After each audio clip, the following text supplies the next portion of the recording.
Pemerintah abai warga Ahuru Ambon inisiatif bersihkan material longsor.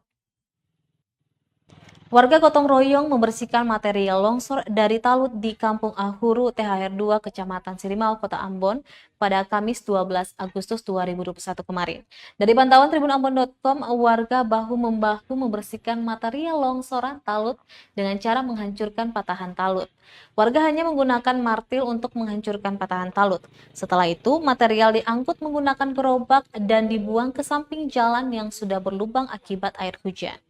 Wakil Ketua Pemuda Ahuru RT 004 RW 16, Talib Sanmas mengatakan wilayah desanya mengalami bencana tanah longsor setelah terjadi hujan beberapa waktu yang lalu. Mereka berinisiatif membersihkan material longsor sendiri tanpa bantuan dari pemerintah. Sanmas mengaku kurang lebih longsor telah terjadi 2 bulan lalu. Warga setempat juga telah melaporkan, namun pemerintah tak kunjung datang mengevakuasi material longsor tersebut. Dikhawatirkan longsor susulan terjadi menjadi alasan mereka segera membersihkan tanpa menunggu bantuan alat berat dari pemerintah. Sanmas mengaku takut sisa longsoran kemarin membahayakan warga dan pengguna jalan.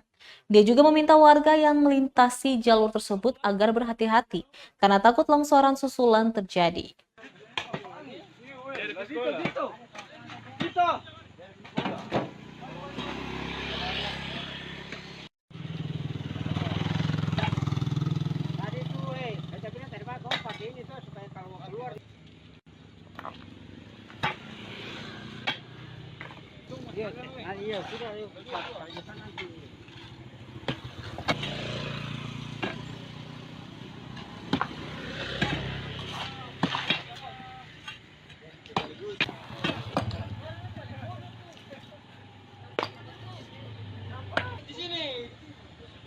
Buka jalan, Pak dosen pernah mau kerjakan. Jadi masyarakat kembali kerja.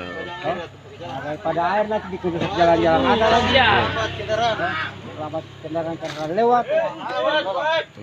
Jadi masyarakat di sini, masyarakat sini swadaya ya? Iya, swadaya masyarakat. Swadaya masyarakat sendiri ya? Ya.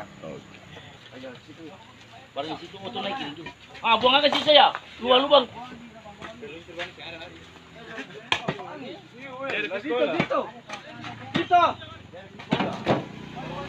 Terima kasih sudah nonton. Jangan lupa like, subscribe, dan share ya.